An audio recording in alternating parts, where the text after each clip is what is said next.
coordenar esse seminário, e é um seminário que a gente sabe de grande importância para a cafeicultura. A cafeicultura de montanha, ela tem representação em todas as regiões cafeeiras do Brasil, e para isso eu gostaria de convidar para participar desse seminário o agrônomo Márcio Carvalho, né, que vai falar sobre problemas operacionais e custo dos cafezais de montanha. O Márcio é da Fazendas Reunidas, ali das matas de Minas, com grande experiência das Fazendas Reunidas.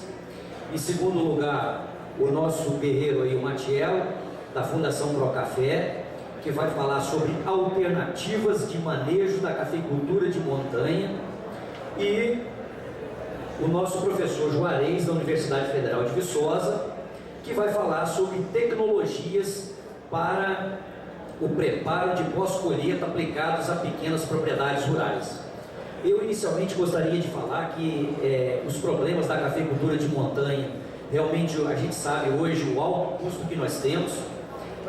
Esse custo ele pode variar aí de 60% a 65%. Nós temos ainda pouca disponibilidade de equipamentos para essa cafeicultura de montanha. A mão de obra ela é de baixíssima qualidade, é um problema sério. Mão de obra inclusive mal treinada. Normalmente na cafeicultura de montanha nós temos um problema que é as florações dos uniformes.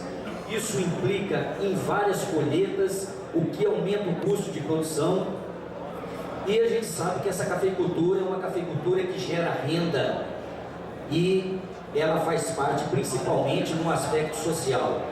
Como soluções, a gente espera sair desse seminário, né, com soluções que a gente acredita ser a alta produtividade, a alta qualidade desse café, através do manejo adequado de poda com porte baixo, futura mecanização para essa cafeicultura de montanha, né, colheita para fazer cereja descascada, que a gente não vê outra saída, né, que é uma cafeicultura familiar. Então nós vamos dar início à primeira apresentação do Márcio Carvalho, ok? Que vai ter um prazo de aproximadamente de 20 a 25 minutos para fazer a sua explanação.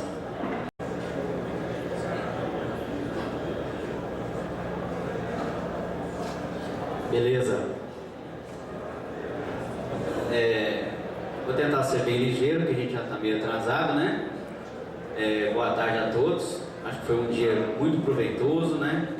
Vários trabalhos apresentados aqui de boa qualidade. O César fez uma introdução dele aqui. Eu acho que foi muito bem. E tudo que ele falou ali, a gente está tentando fazer para sobreviver na cafeicultura de montanha. E é lançado aqui vários desafios, né? Meu nome é Márcio Carvalho, eu sou engenheiro agrônomo e produtor de café na Zona da Mata. Agradeço ao Matiello e a organização do evento pela oportunidade de estar apresentando aqui, né? E vamos logo começar. Esse trabalho teve o apoio também do Márcio Souza, que é o gerente administrativo da Fazenda, e também do George Marques, que faz parte lá do gerente administrativo, né, da Fazenda, da parte de recursos humanos. Então vamos lá. A cafeicultura de montanha é um dos segmentos do agronegócio brasileiro que tem enfrentado grandes dificuldades para se manter na sustentabilidade econômico-financeira. Por quê? Custos maiores, qualidade de mão de obra, qualidade do café, preço recebido, né? E ela tem grande importância, pois abrange a zona da Mata Mineira, o Espírito Santo, especialmente os de Arábia, na região lá do César, o do estado do Rio, parte do sul de Minas e São Paulo, e tem um total aproximado de 700 mil hectares e uma produção de 13 a 15 milhões de sacas de café. Os problemas da cafeicultura de montanha ecoam de maneira mais acentuada, comparada a outras regiões, pois depende mais de mão de obra, isso foi citado já, muito intensiva, né? Cara, tendo custos mais elevados e apresentam maior vulnerabilidade às incertezas do mercado. Normalmente os cafés de montanha, por ter a qualidade um pouco inferior em algumas regiões, né?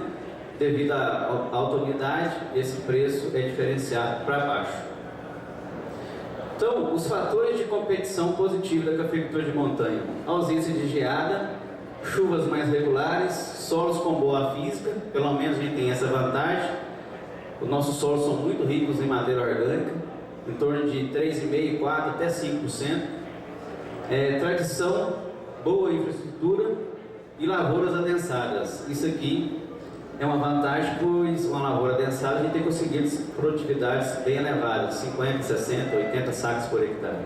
Não é a média da fazenda toda, porque é impossível, mas tem várias lavouras que a gente consegue 80, talvez 100 sacos por hectare. Fatores negativos: dificuldades nos tratos, é manual, né? Pouco mecanizado, maior uso de mão de obra para executar esses tratos, a umidade prejudica a qualidade, os preços recebidos pelo produtor.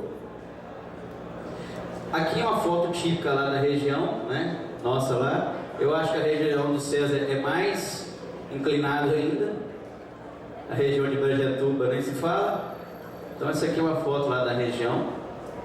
O que é cafeicultura de montanha, né? Aqui é a sede da fazenda lá. Então você vê lavouras plantadas em declividades aqui de 40, 50, 60, até 75% de declividade. Então é isso aqui que a gente toca lá.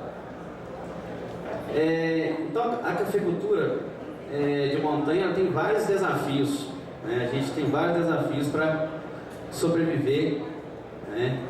E esses desafios não é fácil de ser executado, mas a gente tem que estar sempre inovando. O maior desafio hoje é o custo com a mão de obra, preço recebido pelo cafeicultor e a sucessão familiar cada vez menor.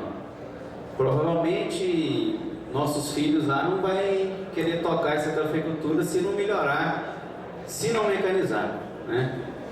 Então isso é um grande desafio. Busca de novas tecnologias e inovações como espaçamentos, isso já tranquilo. Novas variedades, hoje já foi lançado aqui mais 3 novas variedades.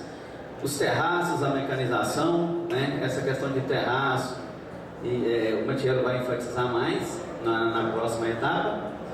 Manter o fator econômico, mas você tem que buscar tecnologias mantendo o fator econômico, né? Você não pode ficar inventando demais, porque talvez aquilo não vai ser rentável. Mesmo em condições de montanha, em que a topografia é a maior barreira, a mecanização dessas áreas é considerada a solução para a redução dos custos de produção. Não tem como a gente baixar o custo de produção hoje lá sem tentar mecanizar o máximo que puder fazer, né? O professor Fábio está aqui, ele é o grande conhecedor dessa área de mecanização.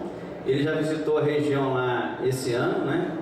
Lá no Edmar Sobreira lá, mostrando a máquina colhedora. Mais para frente a gente vai citar um pouco mais. Mas o grande desafio aqui é a gente mecanizar o máximo possível aquela cafeicultura de montanha.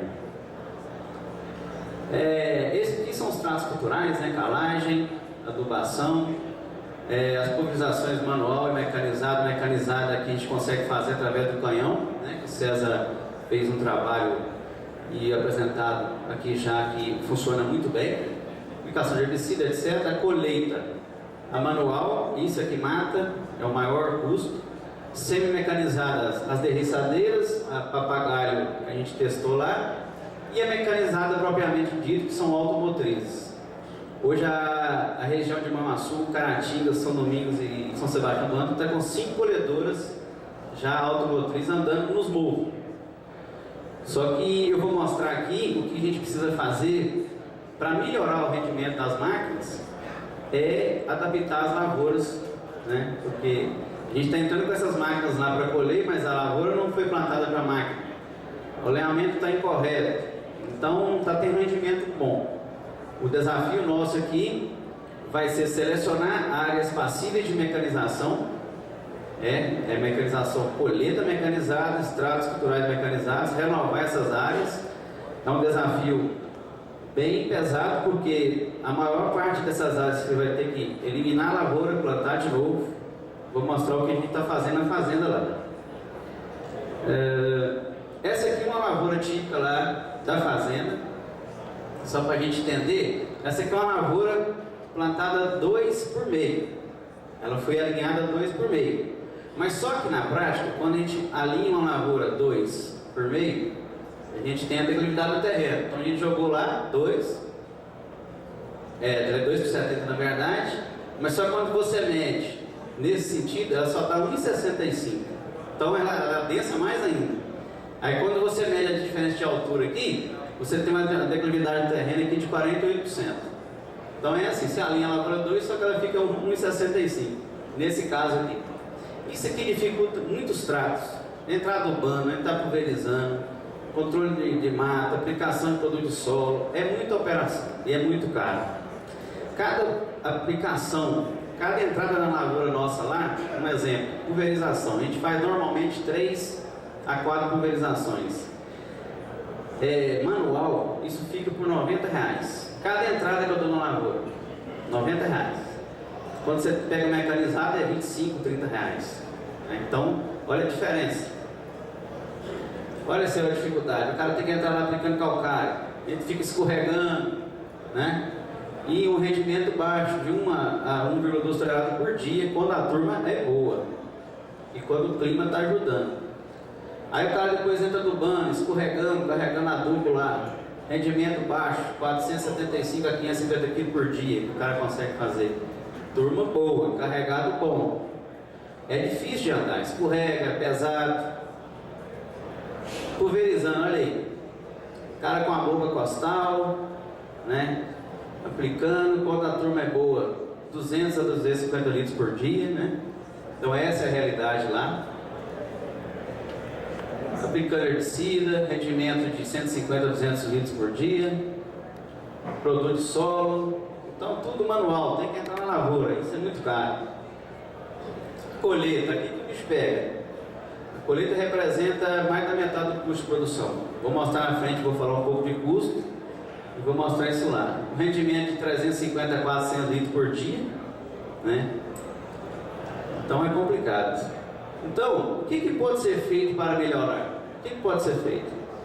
Com relação aos traços culturais, o pessoal lá tem feito em lavouras super adensadas, adaptando o terreno para facilitar o trânsito, através de construção de microterraços. O Matiello vai explicar e mostrar melhor essa questão aqui. Então, isso aqui, numa lavoura já implantada, o pessoal tem feito esses microterraços para facilitar a entrada na lavoura. Isso aqui melhora muito para o trabalhador, rende mais o trabalho.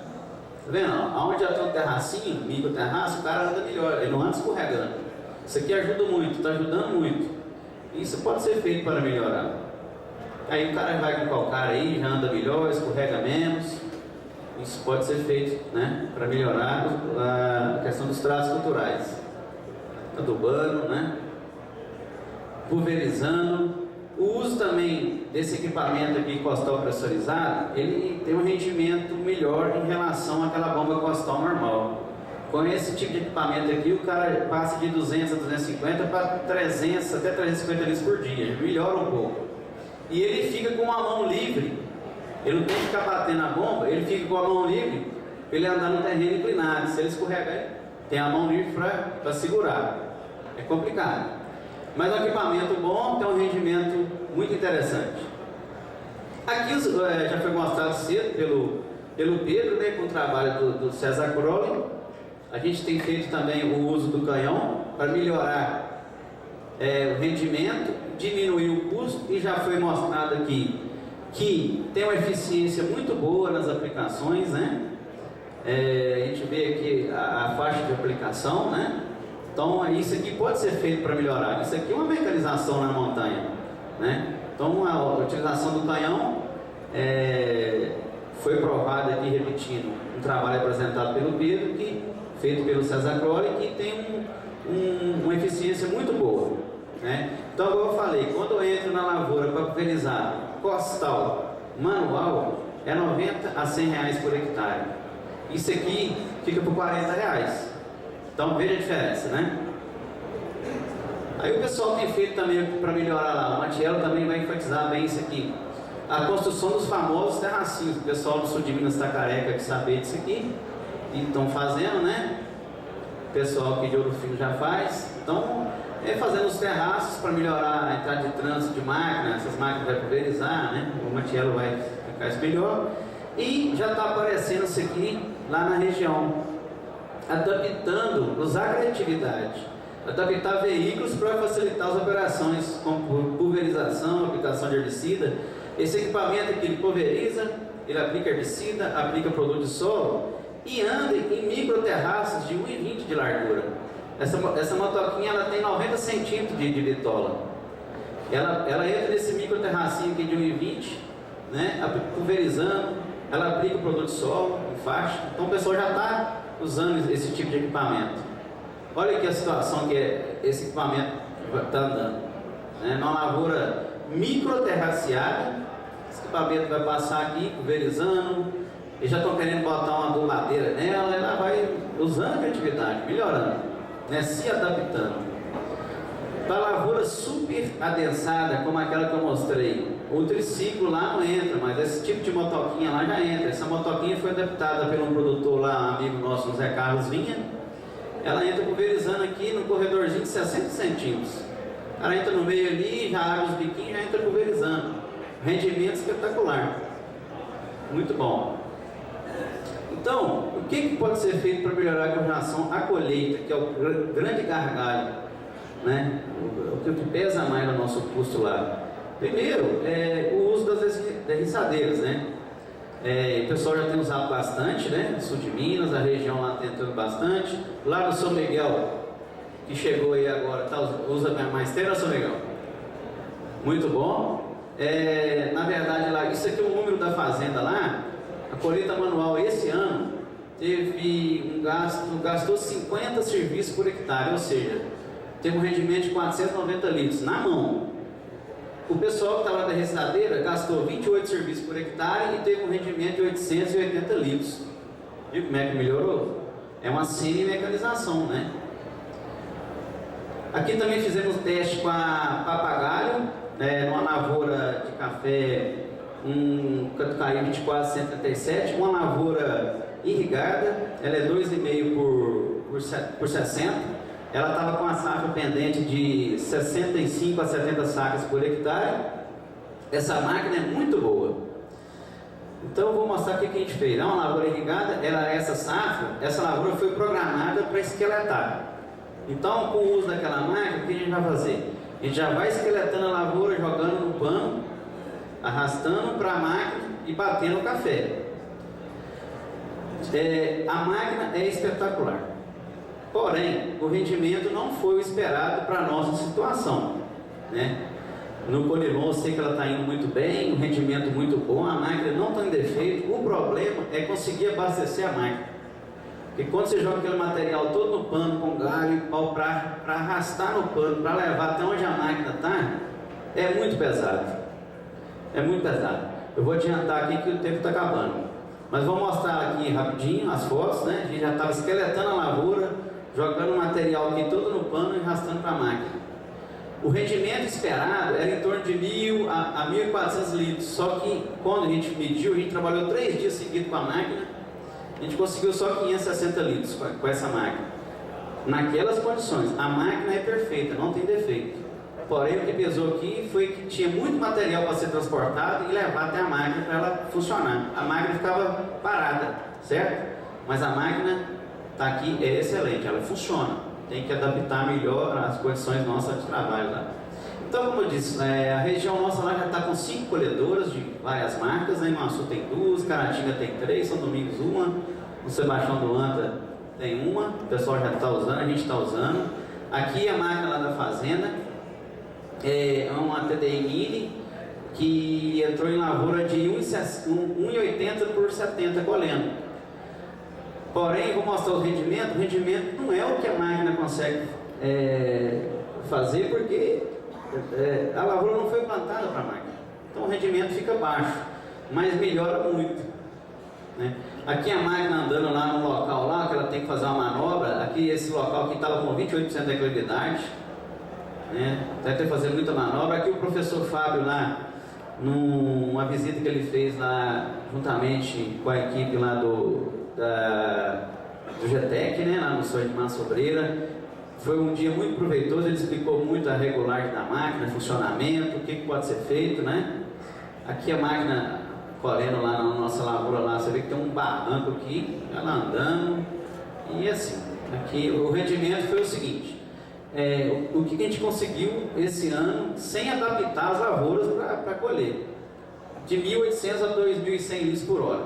A gente sabe que o potencial das máquinas é muito mais do que isso, mas é o que a gente conseguiu sem adaptar a lavoura para a máquina. E agora, a gente fez um levantamento lá, a fazenda é 500 hectares de café na montanha, a gente fez um levantamento que a gente consegue preparar áreas para mecanizar em torno de 150 a 170 hectares da fazenda, num projeto que a gente começou o ano passado. É o que? Selecionando as áreas passíveis de mecanização, erradicando a lavoura, acertando o terreno, porque o terreno, a gente olha lá, é plano, mas é um plano torto com cheio de lombo. Então você tem que entrar com a máquina, tirando os lombos lá, né, acertando o terreno. Uma vantagem que o operador dessa máquina, ele é o operador da colhedora, então ele sabe onde é que tem que tirar a terra, onde é que ele tem que pôr. Ah, mas vai estragar o solo. Não estraga. No nosso caso lá não, porque solo nosso lá, 5% de matéria orgânica. Depois do preparo, que vocês vão ver aqui, eu tirei a análise de solo de novo, misturou essa parte gorda com a parte mais fraca, ele ficou com 3,5% de matéria orgânica. Então é um solo muito rico. Para arrancar a lavoura, acertar a área, né, essa operação ficou por R$2.500 a R$3.000 por hectare. Depois a gente vai ver que isso, a gente diluindo em mais tempo, fica tranquilo.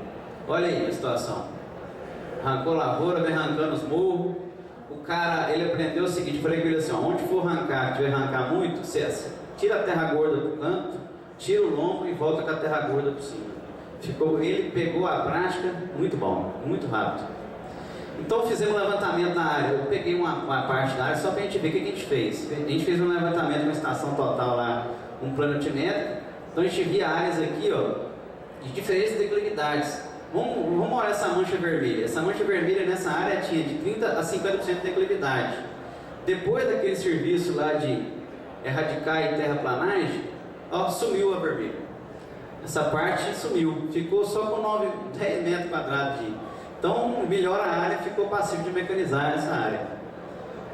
Depois que ele faz o acerto do terreno, só voltar aqui os custos, essa aqui ficou R$200 por hectare. Depois ele vem subsolando, mais uns R$135 por hectare, subsolagem e gradagem. Depois o alinhamento e sulcamento da área, mais R$80 a R$100 por hectare para sulcar. O detalhe é o seguinte, depois que você já tem um terreno preparado, a gente tem que achar uma posição para sulcar, obedecendo o seguinte, a máquina não pode nem descer muito e nem subir muito. Então, através daquele levantamento planométrico, a gente determinou o seguinte, ó, a gente vai alinhar uma posição que a máquina nunca vai descer e nem subir mais do que 18%. E nunca vai andar inclinado mais do que 25%, 26%. Então a gente pegou aquele levantamento planométrico, a gente foi no programa CAD e jogou a posição de sulcamento, né, para fazer essa posição melhor aqui para a máquina andar. Então tinha lugar que você tinha que ir reto, tinha que parar, tinha que abrir um corredor, mudar a posição de inclinação para não passar muito dos 28%, 30% de inclinação, que é o que a máquina consegue fazer. Aí, como é que você ia sucar no lugar inclinado? A gente sabe, terra solta. Para sucar não fica alinhado, o trator fica arredando e tudo, a gente estava quebrando a cabeça. Esse local aqui estava com 28% de inclinação. Aí, o que a gente bolou? Marrou um trator no outro. E um trator em cima dentro do sulco, com a haste do subsolador dentro do sulco para segurar o trator de baixo e sucando alinhado. Esse é o que a gente fez lá para conseguir fazer o suco no lugar inclinado. Esse lugar estava com 28% de inclinação. Depois a gente entrou já jogando os adubos, né, calcário, mais R$80 por hectare para enchimento de sulco. E aqui os custos totais até o preparo, até enchimento do sulco. Preparo do terreno, R$3.000, plantimento mais locação 200, subsolagem mais gradagem 135, sulcar 100, enchimento 80 e outros que a gente esquece alguma coisinha, mais R$100 por hectare. Total de R$3.615 por hectare. Mas aí o Márcio Souza fala um negócio, mas dilui isso em 10 anos, R$361 por hectare ano. Tranquilo, não é? Então não é tão assim. E aqui já passando para a parte de custos, para encerrar, tem mais uns minutinhos ou acabamos? Não, então vamos encerrar logo. Aqui é o histórico de produtividade da fazenda. O que eu quero destacar aqui é o seguinte: as percas, né, com as secas que tem ocorrido. Em 2010, veranico, janeiro e fevereiro, quebra de 32%. Em 2011, veranico e fevereiro, quebra de 3, 4%. Esse ano, forte veranico, janeiro e fevereiro, quebra de 23%.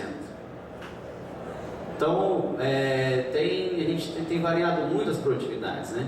Então, a gente tem uma média aqui de 8 safras na fazenda, incluindo os anos bons e ruins. Nós estamos com média hoje de 37,6 sacas por hectare. Essa média, ela só não considera a área de renovação e formação. Para o cálculo da produtividade, entra aqui lavouras podadas, certo? Com relação aos custos, o que eu estava dizendo mão de obra. Ela está representando aqui, esse aqui é o custo desse ano, tá, pessoal? Isso aqui a gente fechou para trazer para o simpósio, tá? Isso aqui é para um custo de 30 sacas por hectare, que é o que a gente conseguiu colher esse ano, em média, devido à perca de 23%. A gente esperava colher 19.300, colheu 15 mil, certo? Então a quebra foi muito grande. Então aquela planilha de custo é em cima de 30 sacas por hectare, que é a média que a gente conseguiu esse ano na fazenda. Mão de obra e traços culturais, 16%. Mão de obra com a colheita, praticamente 27%. Custos com os insumos, 20,9%. Só os fertilizantes, 14%. Os custos com os fertilizantes aumentou por quê? Eu adubei a lavoura para colher 19 mil, mas só colheu 15 mil. Então o custo do fertilizante aumentou muito, que normalmente o custo do fertilizante é de 11% a 12%. Certo? Então o que ficou lá no final? R$311. Esse custo é somente o custo direto, tá? Que a gente chama de COI, né? Eu vou detalhar mais aqui. Então, como a fazenda ela tem várias propriedades, a gente tinha propriedade com média que ficou na média de 20, propriedade com média de 25, média de 30, 35 e 40. Então, quando considera aqui somente os custos operacionais afetivos, para uma propriedade que ficou na média de 20, ficou por 412, de 25, 361, com 30, 311, 35, 261 e 40, 211. Então, produtividade é a saída também.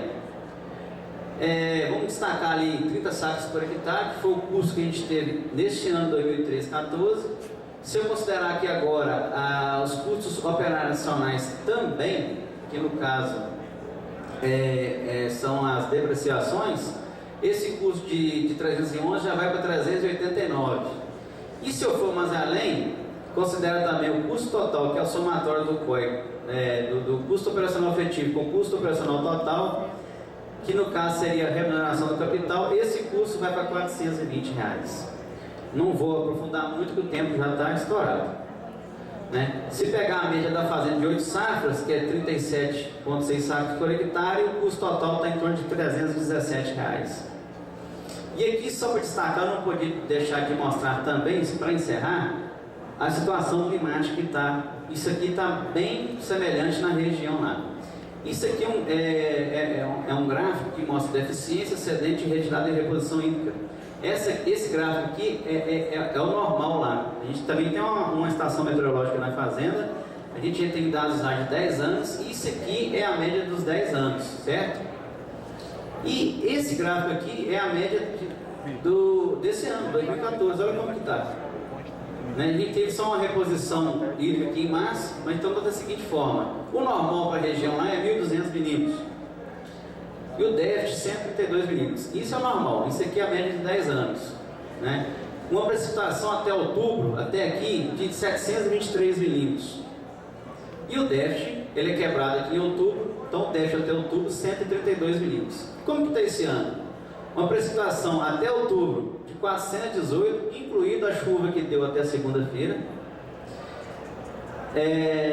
O déficit total anual 400 milímetros, se eu considerar esse déficit aqui, seria de janeiro até outubro. Se eu considerar que a caixa encheu aqui, ainda tem um déficit de 290 milímetros. Tá? Feia a situação. Então, eu tive uma prestação de 305 milímetros menor do que a média, certo? E tive um déficit de 260 milímetros a mais do que a média. Está horrível. Então, se a gente rezar bastante São Pedro cooperar, para dar uma melhorada, teria que chover dentro da média para novembro ficar semelhante à média. Teria que chover 220 milímetros. E em dezembro chover 300 milímetros, para ficar, pelo menos esses 2 últimos meses, semelhante ao que é a média. Certo? Então, está encerrado. O que eu tinha que apresentar isso. O tempo é pouco, o assunto é muito abrangente, mas acho que depois a gente vai estar à disposição para ir tirar dúvidas, perguntas. Obrigado.